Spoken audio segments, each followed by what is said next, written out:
Hello दोस्तों, स्वागत है आप सभी का इलेक्ट्रॉनिक स्टडी यूट्यूब चैनल पर। नमस्कार। आज की अपने इस वीडियो में हम बात करने वाले हैं आपके डीएलएड सेकंड सेमेस्टर से। आप देख पा रहे होंगे 150 गणित के महत्वपूर्ण जो वन लाइनर हैं, इसका पार्ट ये दूसरा है। लगभग 22 से 23 सवालों के बारे में पार्ट 1 में हम बात किए थे। इसमें आपके मैं बता दे रहा हूँ 150 ये क्वेश्चन अगर आप इसको सही से कर ले रहे हैं तो आप खुद इसका रिजल्ट, मैं अभी कुछ नहीं बोलूँगा, आप खुद इसका रिजल्ट जो है एक तरीके से वहाँ पर देखेंगे जब आपके सामने क्वेश्चन पेपर होगा आपके एग्ज़ाम हॉल में। ठीक है, तो वहाँ पर देखिएगा कितने सवाल इनसे देखने को मिलते हैं आपके। ठीक है, बाकी मॉडल पेपर आप ज़रूर लगाएं वहाँ पर जो मैंने बताए हैं। तो ये दूसरा आपका पार्ट है, मोस्ट इंपॉर्टेंट है। शेयर करते रहें अपने दोस्तों सहपाठियों के साथ में जितना ज़्यादा हो सके। तो देखते हैं दोस्तों आज कितने सवाल देखने को मिलते हैं हमको जो है आपके मॉडल पेपर वन लाइनर में जो है गणित के इसमें। और एक चीज़ मैं आप लोगों को बता दूं, इंग्लिश का मैंने अभी जो है 35 आई थिंक 35 ही क्वेश्चंस बताए हैं 100 उसमें जो है, तो वो भी आपका जो है प्रोसीड होगा। होप सो कल उसका जो है नेक्स्ट पार्ट में आप लोगों को बता दूंगा। चलिए, सबसे पहला इसमें 23 सवालों के बारे में हम बात कर चुके थे। 24 नंबर क्वेश्चन लिखा हुआ है सर्वसमिका, दोस्तों जिसको आप आइडेंटिटी बोलते हैं। इसमें वन लाइनर में फ़ायदा ये है कि जो आपके थ्योरेटिकल चीज़ें होती हैं उसको तो मैं बताता ही हूँ, साथ में आपके जो क्वेश्चंस होते हैं उसको भी मैं जो है करवाता चलता हूँ, और इम्पॉर्टेंट चीज़ें हैं वही यहाँ पर मैं बता रहा हूँ। ठीक है, तो इसमें लिखा हुआ है जिसमें चर यानी कि जो वेरिएबल होता है, आप लोगों को अच्छी तरीके से पता होगा। चर मतलब एक तरीके से चलने वाला, जो वेरी कर सके, जो बदल सके, उसको आप वेरिएबल बोलते हो, चर बोलते हो हिंदी में। कि सभी मानों हेतु दोनों पक्षों के मान बराबर हो। दोनों पक्षों के मान मतलब किसी व्यंजक के दोनों पक्षों के मान। व्यंजक में आपको पता होगा समीकरण में दो पक्ष होते हैं, एक आपका ये LHS, एक आपका ये RHS। तो एक समीकरण या एक सर्वसमिका को आप व्यंजक ही तो बोलोगे। व्यंजक मतलब एक्सप्रेशन, आप इसको एल्जेब्रिक एक्सप्रेशन बोल देते हो, यानी बीजीय व्यंजक बोल देते हो। ठीक है, वही चीज़ है ये। कहने का मतलब ये है, सर्वसमिका जिन्होंने पढ़ी होगी, जब हम कॉन्सेप्ट क्लियर करवा रहे थे अनअकैडमी पर भी, यहाँ पर भी, दोनों जगह मैंने पढ़ाया हुआ है, अच्छी तरीके से आप लोग जानते होंगे। उसमें क्या होता है कि किसी भी चर के किसी भी वैल्यू के लिए, जी हाँ, आपका समीकरण का जो दोनों पक्ष होगा, मतलब ये वाला भी और ये वाला भी, दोनों आपके बराबर होंगे, तो वही आपकी जो है सर्वसमिका होती है। यहाँ पर देख लीजिए एग्जाम्पल में लिखा हुआ 3x + 5 = 5x - 2x + 5। आप जब इसको करेंगे तो ये 3x + 5 = 3x + 5 ही आएगा। और इसमें आप कोई भी वैल्यू रखें x की, x क्या है आपका, एक चर है, एक वेरिएबल है। आप इसमें कोई भी वैल्यू रखिए, 0 रखिए, 1 रखिए, 2 रखिए, कुछ भी रखिए, -1 रखिए, -2 रखिए, सभी वैल्यूज़ के लिए दोनों पक्षों के मान आपके इक्वल आएंगे। आप रख करके इसको ज़रूर देखें। ठीक है, आप करके देखें इसको, आपको समझ में आ जाएगा। 25 नंबर क्वेश्चन में लिखा हुआ है त्रिभुज की सर्वांग समता। इसका मतलब क्या होता है? तो जब दोस्तों हम सर्वांग सम की बात करते हैं, समरूपता मतलब एक जैसा रूप होना चाहिए, उसमें साइज जो है वो अलग अलग हो सकता है। सर्वांग समता और समरूपता में दोनों में अंतर भी आप यहाँ से थोड़ा जान लें। समरूपता, रूप एक जैसा है, साइज उनका अलग हो सकता है। सर्वांग समता में क्या लिखा हुआ है कि यदि एक त्रिभुज, मैं त्रिभुज की सर्वांग समता को लेकर के बात कर रहा हूँ, यदि एक त्रिभुज दूसरे त्रिभुज को पूर्ण रूप से ढक ले, मतलब अगर एक त्रिभुज कुछ इतने आकार का बना है तो दूसरा वाला भी इतने ही आकार का होगा, ध्यान रखिएगा। समरूपता में क्या होता है, ये आपका समरूप है, ये कोई चित्र A है, ये आपका B है और ये C है, ये समरूप है। जबकि सर्वांगसम कौन है, केवल ये दोनों हैं। समरूपता में आपके तीनों आ जाएंगे, क्योंकि देखिए तीनों के क्या थे, जो आकृतियां हैं वो आपकी सेम हैं, तीनों ही आप बोलोगे त्रिभुज ही उसको, लेकिन उसकी साइज जो है वो अलग है। ठीक है, तो समरूपता में रूप आपका समान होता है, साइज उनका अलग अलग होगा, आकार अलग अलग होगा। सर्वांग समता में त्रिभुज ही है दोनों आपका, लेकिन वो इक्वल होंगे, साइज भी इक्वल होगा, तभी तो क्या होगा, पूर्ण ढक ले। आपका ये और ये, इसको उठा करके इस पर आप रखोगे, ये पूर्ण ढक लेगा, दिखाई नहीं देगा दूसरा वाला। ये बात हो गई सर्वांग समता को लेकर के। 26 पूर्ण संख्या होल नंबर लिखा हुआ है यहाँ पे। 6, 9 और 11 को जो है गुणा के साहचर्य नियम से, एसोसिएटिव लॉ जो होता है साहचर्य नियम से पुष्टि करनी है।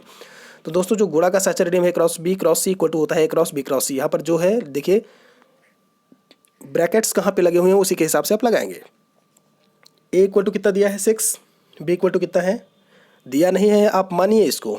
ठीक है, और C इक्वल टू कितना दिया है 11। आप कुछ भी ले लीजिए, A इक्वल टू आप 11 ले लीजिए, ये आपके ऊपर है, कितना ले लीजिए, A equal to 11, B equal to आप 6 ले लीजिए, C इक्वल टू 9 ले लीजिए। वैल्यूज़ आपकी दोस्तों वही आनी है, कुछ नहीं करना है इसमें। आप रखेंगे 6 × 9 × 11 इक्वल टू 6 × 9 × 11, वही हो गया आपका, यहाँ पर 6 9 54 हो गया, 54 × 11 इज इक्वल टू यहाँ कितना हो जाएगा 11 9 99 × 6। ठीक है, तो 99 छक्का 594 और 54 ग्रहियम जब आप करेंगे तो दोस्तों आपका 594 ही आएगा। दोनों पक्षों के मान आपके बराबर हो गए। पुष्टि करना यही होता है। ठीक है, प्रूव करना जिसको आप बोलते हैं इंग्लिश में। तो यहाँ पर ये प्रूव हो गया साहचर्य नियम से गुणा के। ठीक है, उम्मीद करते हैं चीज़ें आपको अच्छे से समझ में आ रही होंगी। नेक्स्ट है इसमें 27 नंबर में लिखा हुआ है घन का एक कोर जो है वो 12 सेंटीमीटर दिया हुआ है। घन का आयतन बताना है। जब आप घन क्यूब को लेकर के बात करो, उसके वॉल्यूम को लेकर के यहाँ पर आपको बात करनी है। क्योंकि घन का आयतन का जो फॉर्मूला होता है वो होता है ए क्यूब, मतलब कोई एक कोर है उसका आप क्यूब निकाल लीजिए। अब उसका आप घन निकाल लीजिए जो है पावर 3, आपका आयतन का जो जितना आयतन होगा वो आपके सामने होगा। ए इज इक्वल टू माना मैं 12 था, ए क्यूब तो 12 का क्यूब हो जाएगा 12 बराबर 144 बराबर 1728 1728 घन सेंटीमीटर। अब आप इसको ऐसे भी लिख सकते हैं 1728 सेंटीमीटर क्यूब। ठीक है, घन सेंटीमीटर और सेंटीमीटर क्यूब। अब बस एक चीज़ आप यहाँ पर विशेष तरीके से ध्यान रखिएगा, अगर आपने केवल इतना ही लिख दिया 1728 तो दोस्तों मार्क्स आपके कट सकते हैं। आपको वहाँ पर एक नंबर में हो सकता है एक भी नंबर ना मिले। ठीक है, क्योंकि वहाँ पर ये चीज़ गलत है। आप वहाँ पर यूनिट अगर नहीं लिखेंगे तो पता कैसे चलेगा कि आप वॉल्यूम ही निकाले हैं। गलती से सेंटीमीटर स्क्वायर मत लिखिएगा, क्योंकि आप क्षेत्रफल नहीं आप वॉल्यूम निकाल रहे हैं। वहाँ पे वॉल्यूम आपका LBH होता है, लंबाई गुणे चौड़ाई गुणे ऊंचाई। लंबाई का मात्रक सेंटीमीटर, चौड़ाई का सेंटीमीटर, उसका सेंटीमीटर, तो तीनों सेंटीमीटर गुणा हो जाएंगे और सेंटीमीटर क्यूब आ जाएगा, मतलब घन सेंटीमीटर आ जाएगा। ठीक है, क्षेत्रफल में आपका लंबाई गुणे चौड़ाई होता है बस, तो उसका आपका सेंटीमीटर स्क्वायर या मीटर स्क्वायर होगा बस। अब बात कर लेते हैं, देखिए सर्व समीकरण हम जान चुके।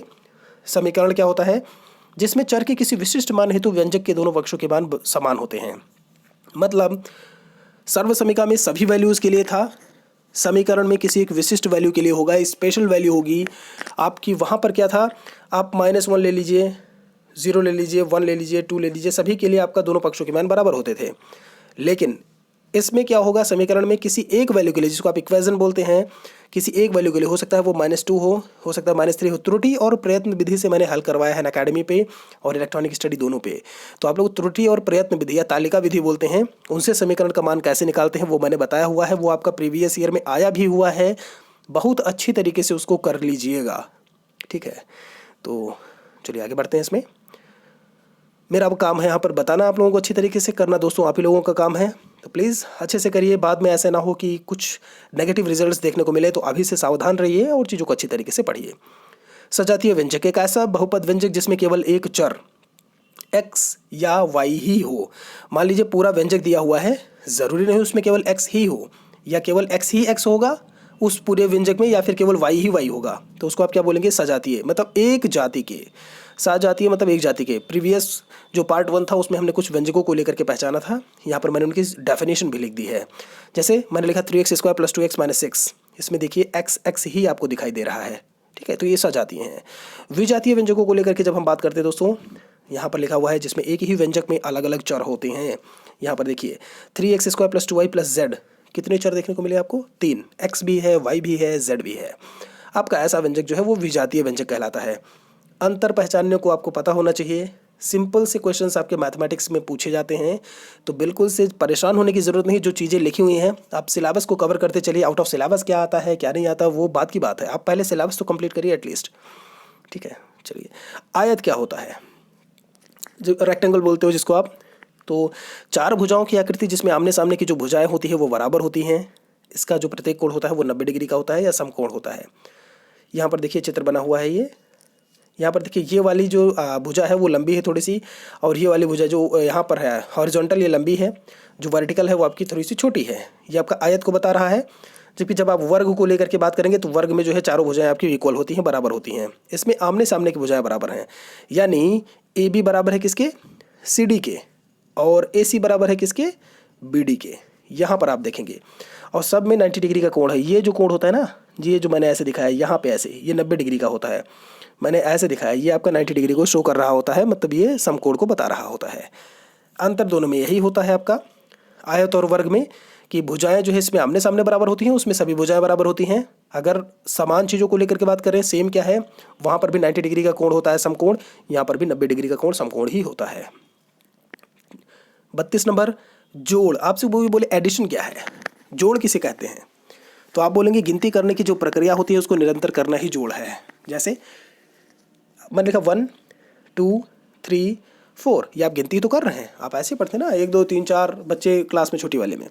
तो देखिए यहाँ पर आप क्या कर रहे हैं, इसमें क्या कर रहे हैं +1, इसमें +1, इसमें +1, तो ये आप जोड़ ही तो कर रहे हैं, तो आप ऐसे बताएंगे उसको। जो डिफाइन करना होगा, ज़रूरी नहीं कि आपके उसमें आप ये रट लें और आप लिख करके आ जाएं। आपसे कोई वाइवा में पूछे, जो भी वहाँ पर शिक्षक आ रहे हैं, जो भी टीचर आ रहे हैं, तो आप उनको डिफाइन कर सकें कि सर इसमें लिखा हुआ गिनती करने की प्रक्रिया, तो ये गिनती होती है, इसमें मैंने क्या जोड़ा, 1 1 जोड़ते चले गए और आपकी चीज़ें होती चली गई, तो उसी को आप कर देंगे, डिफाइन कर देंगे, बता देंगे। धन पूर्णांक क्या होता है, i + = होता है आपका 1 2 3 4 5 6 अप टू जितना भी होगा आगे चलता जाएगा, सभी प्राकृतिक संख्याएं।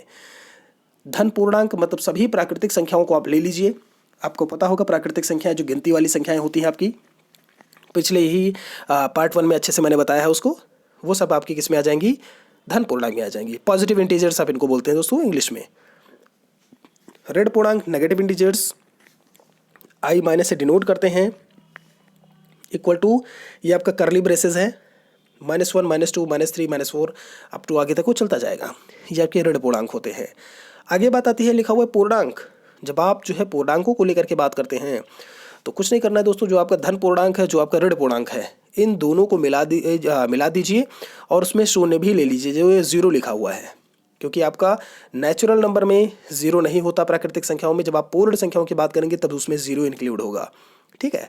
तो आप पूर्ण संख्याओं में क्या करना है, पूर्णांक में आपको शून्य भी ऐड करना है। धन पूर्णांक और ऋण पूर्णांक को पूरा पूरा ले लीजिए। देखिए i से इसको डिनोट करते हैं यहाँ पे, ये आपका लिखा हुआ इधर नेगेटिव में चलता जाएगा। मैंने बताया था आपको जो है कई बार कि आपकी ये स्केल है, यहाँ पर आपका शून्य है, इधर आपकी प्लस की संख्याएं चलती जाएंगी और इधर आपकी माइनस की संख्याएं चलती जाएंगी, ठीक है, बाईं तरफ ये आपकी कोई स्केल है और यहाँ पर आपका क्या है, शून्य है।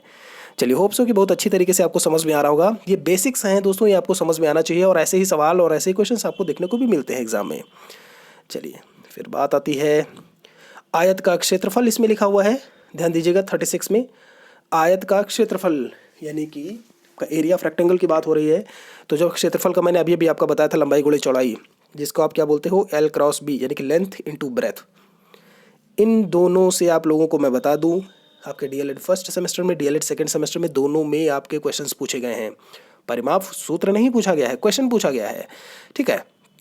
इससे डीएलएड फर्स्ट सेमेस्टर में पूछा गया था, वो आपको याद होगा कि मैदान है वो एक तरीके से, और उसमें जो है तार बांधने का कुछ ऐसे करके क्वेश्चन था, एग्जैक्टली नहीं ध्यान है मुझे जो है, तो ये वहीं से था। आयत का परिमाप क्या होगा वहाँ पर पूछा था। तो ये 2L + B होता है, लेंथ प्लस ब्रेथ को आप जोड़ दीजिए, उसको 2 से मल्टीप्लाई कर दीजिए, वो आपका परिमाप या पैरीमीटर निकल करके आएगा किसका, रेक्टेंगल का। और जब आपसे क्षेत्रफल पूछे तो लंबाई गुणे चौड़ाई होता है। 38 नंबर क्वेश्चन में लिखा हुआ है आपका 3x + 9 = 0 को हल करिए।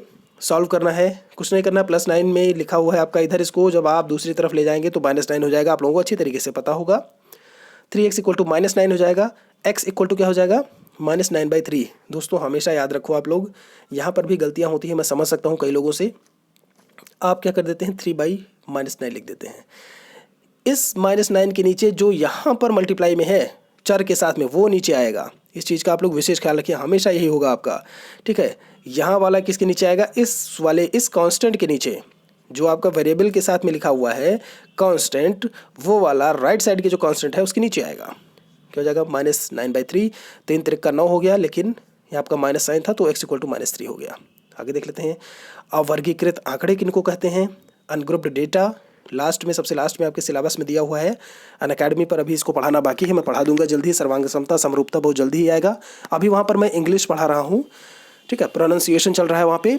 प्रोनाउंसिएशन के जस्ट बाद वहाँ पर मैं एक्टिव पैसिव बहुत अच्छी तरीके से बताने वाला हूँ। फिर से एक्टिव पैसिव और नरेशन, ये दोनों चीज़ें आपकी शुरू हो जाएंगी, ठीक है। तो लिंक डिस्क्रिप्शन में होती है, आप लोग वहाँ से जा करके अच्छे से समझ सकते हैं। PDF फाइल वगैरह भी डाउनलोड कर सकते हैं अगर आप जो है इच्छुक हैं तो।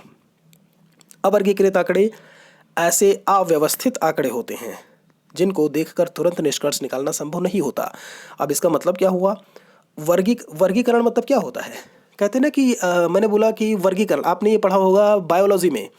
मैंने बोला मैमल्स में क्या है, जो स्तनधारी होते हैं, आई थिंक, हाँ स्तनधारी होते हैं। तो आपने उसमें ह्यूमन को रख दिया, जैसे आपका रेप्टाइल हो गया, ठीक है, जो आपके होते हैं। आपने उसमें जो रेंगने वाले जीव होते हैं उनको रख लिया, ठीक है। आपने एम्फीबिया जो उभयचर होते हैं उसमें आपने मेढक वगैरह को रख लिया।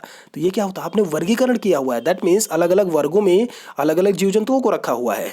यहाँ पे क्या है, अवर्गीकरण लिखा हुआ, अवर्गीकृत है। दैट मीन्स निष्कर्ष आप तुरंत नहीं निकाल सकते, उसमें मिक्स्ड हैं, सब मिले हुए हैं, आप तुरंत नहीं बता सकते कि ये क्या है। मैंने बोला एम्फीबियन एक तरीके से, उभयचर। मेढक देखा मैंने कहा अरे तो उभयचर है, ये वर्गीकरण इसका उसमें किया गया है, आप तुरंत बता देंगे।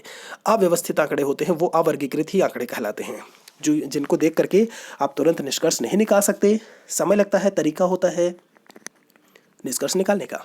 ठीक है, अंतिम क्वेश्चन यहाँ पर लिखा हुआ है 40 नंबर, रेखीय समीकरण जिसको आप लीनियर इक्वेशन बोलते हो या सरल समीकरण बोलते हो। ध्यान दीजिएगा, आपके सरल समीकरण भी यही होता है, एक चर वाला समीकरण भी यही बोलते हैं, रेखीय भी यही होता है और इंग्लिश में लीनियर भी यही है, लीनियर और सिंपल जिसको आप बोलते हो। ऐसा समीकरण जिसमें चर की जो घात है वो एक होती है, मतलब चर मतलब वेरिएबल, उसकी जो पावर हो वो 1 हो। यहाँ पे देखिए x की भी 1 है, यहाँ पर भी 1 है। ठीक है, इसमें आप ले लो x की वैल्यू, x की पावर कितनी है आपकी, 1 ही है। तो ऐसे समीकरण आपके क्या कहलाते हैं, वो होते हैं रेखीय समीकरण या आपके जो है लीनियर इक्वेशन। तो दोस्तों फिलहाल आपके 40 सवाल पर आज रुकते हैं, जल्दी ही जो है इसका नेक्स्ट पार्ट 3 जो है आप लोगों को जो है देखने को मिल जाएगा। बहुत इंपॉर्टेंट है दोस्तों, हमेशा याद रखिए, जो है इंपॉर्टेंट मैं बोलता हूँ तो थोड़ा मान के चलिए उसको कि इंपॉर्टेंट होगा। ठीक है, तो शेयर करते रहे जितना ज़्यादा हो सके। जो नया है प्लीज़ चैनल को सब्सक्राइब जरूर कर लो आप लोग, रेड बेल आइकन को दबाना बिल्कुल से ना भूलिएगा।